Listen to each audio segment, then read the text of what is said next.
तर राज्य निवडणूक आयोगाची जबाबदारी कोणाची? सत्य स्वीकारा आणि निवडणूक रद्द करा असं सुद्धा उद्धव ठाकरेंनी सांगितलेलं आहे। सुमित सावंत आमचे प्रतिनिधी आपल्यासोबत, त्यांच्याकडे पुन्हा एकदा जाऊया। सुमित, आपण बघतोय जसं आपण मगाशी बोलत होतो, प्रश्नांची सरबत्ती आज सुद्धा आपल्याला बघायला मिळालेली आहे। अनेक परखड सवाल आज निवडणूक आयोगासमोर ठेवण्यात आलेले आहेत। बरोबर आहे, सगळे परखड सवाल त्यांनी विचारले, कारण काल पत्रकार परिषद घ्यायची होती, त्याच्या आधी सगळे नेते भेटत होते आणि आपण बघतोय हे नेते आता आधी इथे पोहोचतात, या हॉलमध्ये पोहोचतात, पत्रकार परिषदेच्या ठिकाणी पोहोचलेले आपण बघतोय। सगळेच नेते आलेले आहेत, राज ठाकरे देखील आतमध्ये पोहोचलेले आहेत, त्यांच्या मागे उद्धव ठाकरे देखील आहेत आणि आता हे नेते एकत्रितरित्या पत्रकार परिषद घेतील आणि नेमकं काय त्यांनी मुद्दे मांडलेत हे ते स्वतः सांगतील, कारण आक्रमक सगळेच नेते झालेले होते। आक्रमक होऊनच त्यांनी त्यांची भूमिका मांडलेली होती, प्रश्न त्यांचे मांडलेले होते।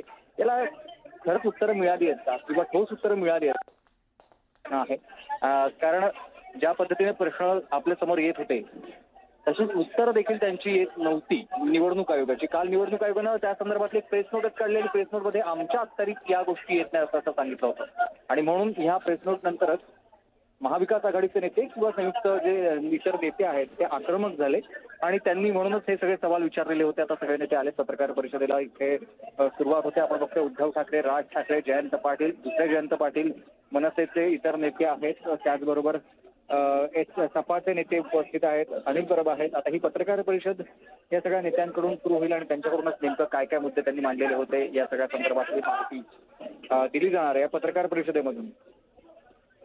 निश्चित सुमित, पत्रकार परिषद खरं तर अतिशय महत्त्वाची। कशा पद्धतीने पत्रकार परिषदेतील कोणते कोणते नेते बोलणार या संदर्भात काही माहिती आहे का? उद्धव ठाकरे, राज ठाकरे, जयंत पाटील शेतकरी कामगार पक्षाचे, त्याचबरोबर जयंत पाटील राष्ट्रवादी काँग्रेस पक्षाचे, पवार गटाचे आणि आरपीआय खरात गटाचे खरात स्वतः या पत्रकार परिषदेत ते देखील संबोधित करतील। त्याचबरोबर इतर देखील नेते आहेत, मात्र हे प्रमुख नेते या सगळ्या पत्रकार परिषदेमध्ये माहिती देतील, त्यांचे मुद्दे नेमके काय होते ते मांडतील आणि त्यानंतर त्यांना काय उत्तर मिळाली आहेत तेच देखील सांगतील। आणि त्या व्यतिरिक्त केवळ पत्रकार परिषद घेऊन निवडणूक आयोगापर्यंत जाऊन थांबणार आहेत तर तसं नाहीये। या सगळ्यानंतर आता या सगळ्या नेत्यांकडून पुढची भूमिका देखील मांडली जाईल की आता यानंतर पुढे काय करायचं आहे, एकत्रितरित्या येऊन कशा पद्धतीने लोकशाही वाचवण्यासाठी, जसं ते म्हणतात तसं लोकशाही वाचवण्यासाठी किंवा निवडणूक प्रक्रिया पारदर्शक पार पडण्यासाठी काय भूमिका घेतली जाईल या सगळ्या संदर्भातली माहिती या पत्रकार परिषदेमधून दिली जाईल।